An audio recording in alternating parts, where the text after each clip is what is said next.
Débora, é hora de entrevista importante aqui no 360 a respeito da conjuntura política do país, o cenário eleitoral. Nós recebemos nos estúdios da CNN em São Paulo o ex-ministro da Casa Civil e ex-deputado pelo PT, José Dirceu, a quem agradeço de antemão a disponibilidade de ter vindo aqui, a gentileza de ter vindo até nós. Ministro, quero começar com este ponto que estávamos abordando aqui.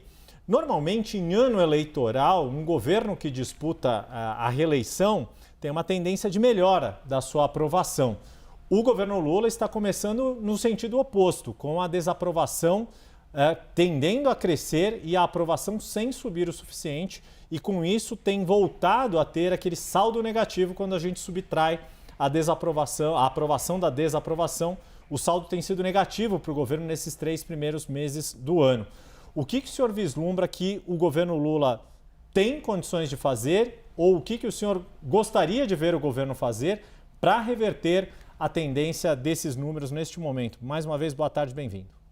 Boa tarde, Yuri. Muito obrigado à CNN pelo convite. Boa tarde, Débora. Eu diria que o governo já começou. A medida que o governo toma nesse momento, como tomou em 2008 e 2009, na crise internacional, é para proteger a economia popular, o emprego e o bem-estar das famílias brasileiras. Deixar os preços do diesel ou da gasolina oscilar conforme a guerra que nós estamos assistindo no mundo é uma irresponsabilidade, porque, como foi mostrado aqui, afeta toda a cadeia produtiva do país, todos os preços. Então o governo fez bem. A eleição será em outubro, nós temos 6 meses pela frente, certo? O governo tem uma agenda muito positiva. Essa agenda, de certa forma, foi sequestrada nessas últimas semanas pelo escândalo do caso Master, certo? Pelo conflito com relação aos poderes da CPI, do Supremo, mas a agenda real do país, certo? É isso, enfrentar a crise internacional, o país continuar crescendo, o desemprego baixo, com a inflação baixa e procurando, a partir até do conflito, ver que é preciso investir pesado, principalmente nesse setor que o Brasil flexibilizou, desregulamentou, abriu seu mercado de derivados. Então houve fraude, sonegação, importação ilegal de gasolina, de diesel. É a hora do país voltar a investir para ter autossuficiência de fertilizante, de diesel e de gasolina. Porque o cenário internacional mostra que a instabilidade será longa no mundo. E um país da dimensão do Brasil, que está entre as 10 maiores economias do mundo, não pode ficar à mercê, tendo capacidade, que está caminhando para produzir 5 milhões de barris de petróleo, exportar 2 milhões de barris de petróleo, e tem uma cadeia de distribuição, de refino e de produção que pode ser autossuficiente. Então, é dever do governo adotar a medida que adotou para proteger a economia do país, eu quero repetir, o emprego e o bem-estar das famílias brasileiras. E o país pode ter certeza que o presidente Lula, pela experiência dele, pela liderança dele, já mostrou isso no passado, como aconteceu no tarifaço, que ele adotou um pacote que deu, aliás, o valor era 30 bilhões para proteger a empresa brasileira do tarifaço e adotou um pacote para proteger o cidadão, a família, que foi o gás do povo, foi a isenção da conta de luz, uma série de medidas para proteger o crédito habitacional, para ao mesmo tempo compensar uma medida com a outra. É um prazer muito grande tê-lo aqui. Fica aqui também o meu boa tarde, meu agradecimento.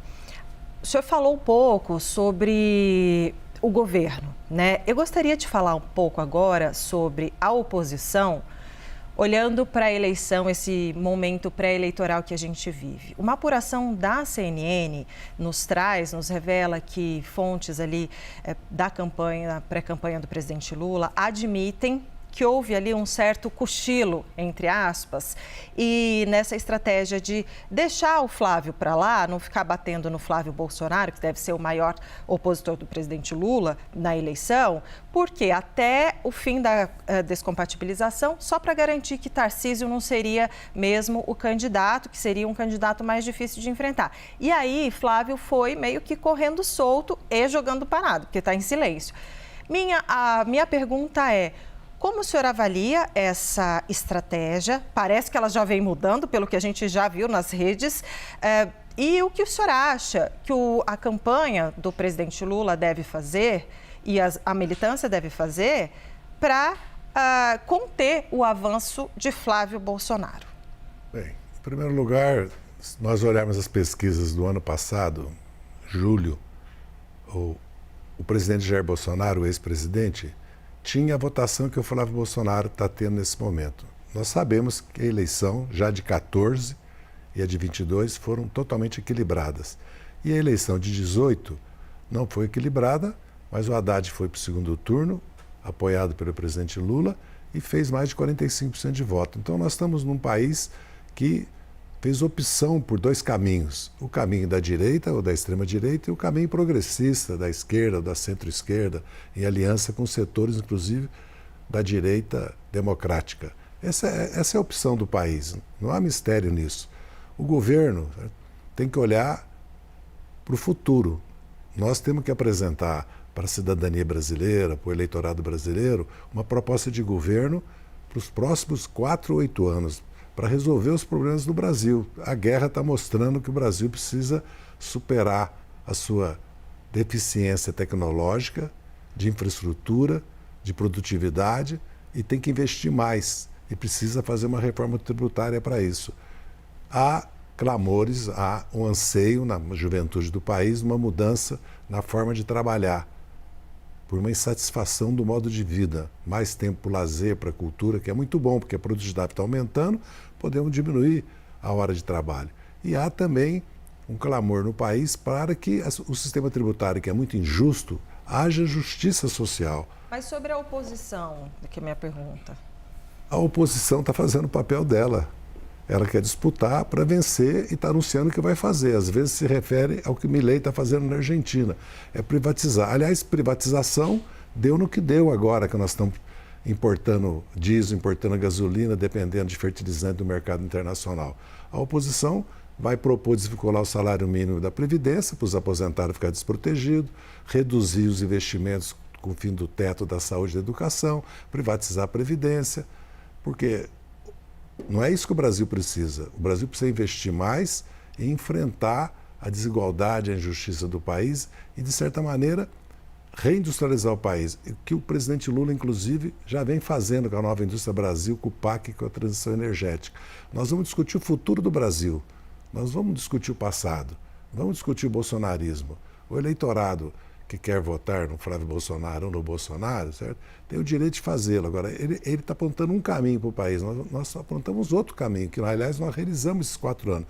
Vamos comparar o governo do presidente Lula com o governo do presidente Jair Bolsonaro. E mais, no mundo de hoje, nós precisamos de um presidente com a liderança e a experiência que já comprovada do presidente Lula. O Flávio Bolsonaro vai governar o Brasil apoiando o Trump, apoiando que se bombardeie o Brasil para combater organizações terroristas, apoiando a política de guerra do Trump.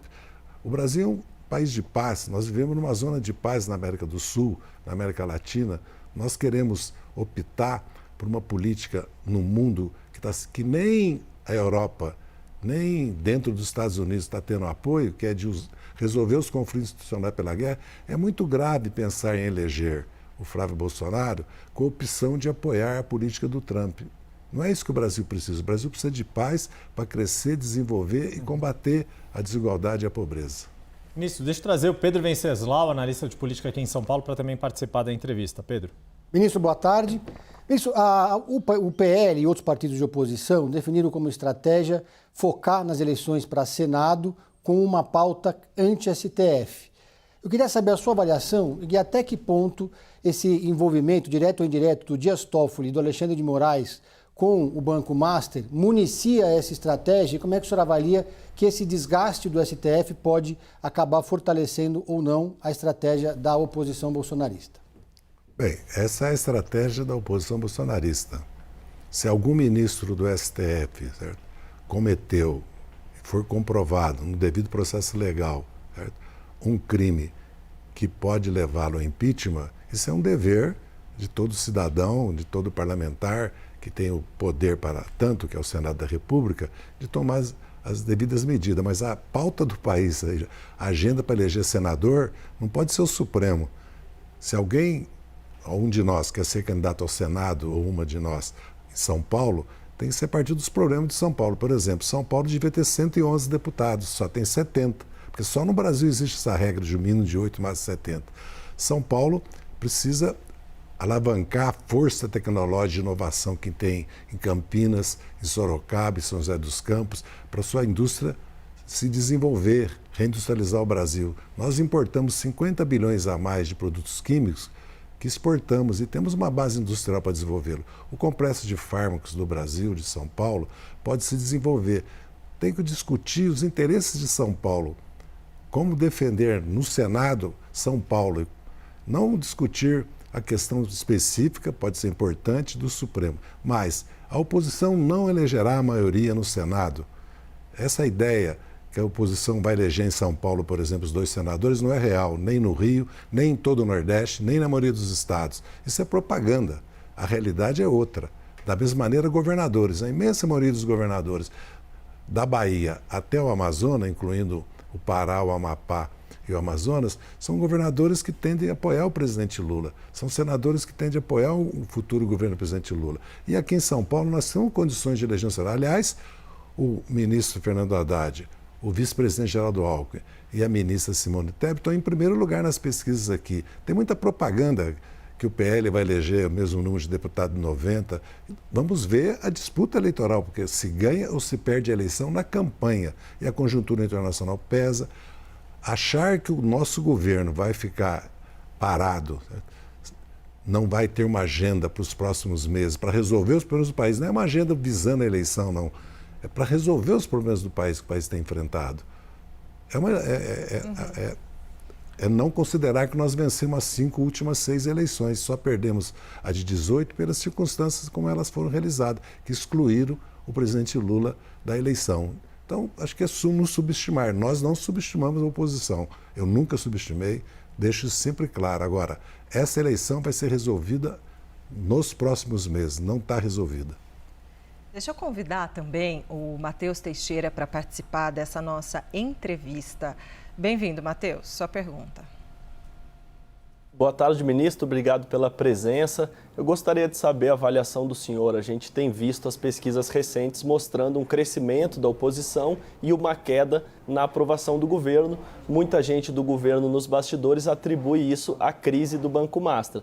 A gente sabe que essa crise pega a direita, que teve doação de Zetel, cunhado de Vorcaro, para Jair Bolsonaro e Tarcísio de Freitas, mas respinga também no governo federal e pega o Supremo, que na cabeça do homem médio, segundo essa avaliação do governo, tem ali uma proximidade com o governo Lula e, portanto, o governo de plantão que acaba sofrendo politicamente com esse desgaste institucional que vive Brasília. Queria, diante dessa introdução, perguntar, o senhor concorda com essa avaliação? Acha que essa crise do Banco Master, embora pegue todo o espectro político, tem atingido mais o governo federal, mais o desempenho do governo Lula nas pesquisas? E segundo, acha que o governo tem patinado ou tem como o PT, de alguma maneira, melhorar nas redes sociais e na narrativa pública em relação a esse tema, mostrar que, na verdade, isso não é só o PT que pega todo mundo ou que pega mais a direita, inclusive tem tido dificuldade em criar essa narrativa e conseguir convencer a população de que essa crise não é estritamente do Lula e que não foi o PT que gerou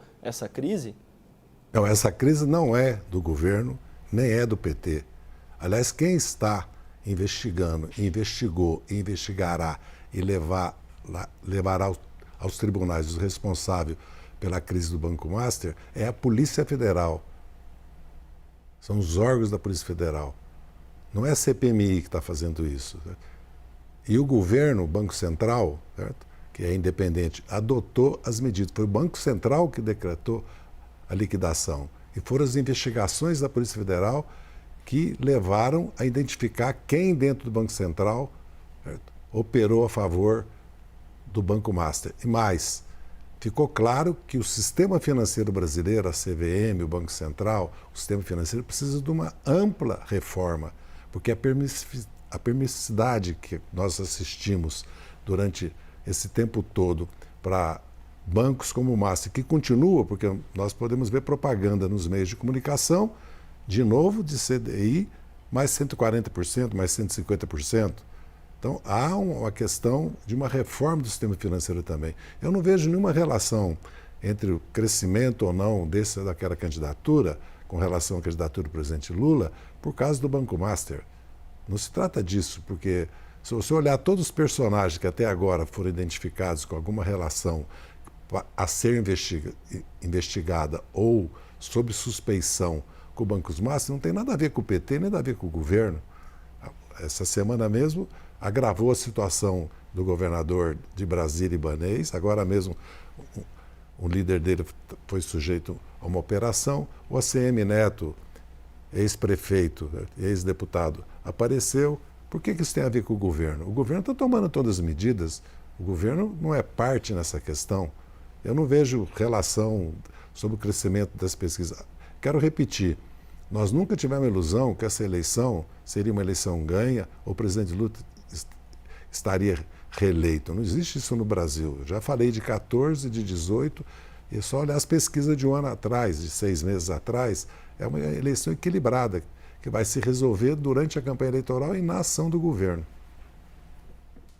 Ministro, o senhor, recentemente, em uma reunião do PT, o senhor fez uma defesa de que a chapa presidencial fosse mantida, com Lula candidato a presidente e Geraldo Alckmin candidato a vice-presidente. A gente está vendo o cenário aqui em São Paulo começar a se definir, com muito provavelmente Fernando Haddad, candidato ao governo. Simone Tebet anunciou a mudança dela de domicílio eleitoral para disputar o Senado em São Paulo, depois do desempenho que ela teve na eleição de 2022.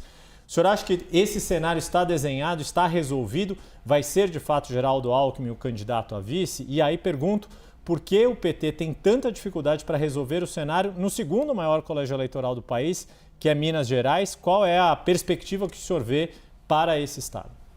Bem, São Paulo está resolvido.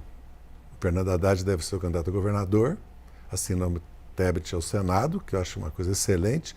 Nós temos que construir o vice ou a vice e a outra vaga do Senado. Nós temos o nome da Marina Silva, nós temos o nome do Márcio França, e o que é importante, eu defendi isso, é que nós mantenhamos a chapa Luiz Inácio Lula da Silva e Geraldo Alckmin, porque foi um contrato, um pacto que nós fizemos com a maioria da sociedade brasileira para eleger o Lula, uma aliança democrática, uma aliança progressista, uma aliança pelo Brasil, que deu certo. O governo foi bem esses 3 anos. Em segundo lugar, o Geraldo Alckmin pode muito bem priorizar São Paulo na campanha eleitoral. Eu tenho certeza que uma composição com Haddad, esse nome Tebet, a Marina, o Márcio França, ou outro nome do interior para serviço do Haddad, com apoio total do ex-governador e atual vice-presidente e ministro da Indústria e Comércio Exterior, Geraldo Alckmin, vai disputar a eleição de igual para igual com o Tarcísio Freitas.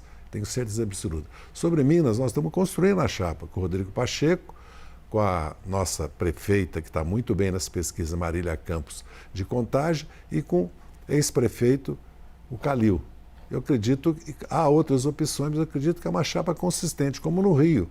Nós temos a chapa com o Eduardo Paes e a Benedita Silva no Senado, que é suficiente para nós fazermos a campanha do Lula no Sudeste. Como no Espírito Santo, nós temos um candidato do PT que vai fazer o palanque do Lula e terá mais de 20% de voto.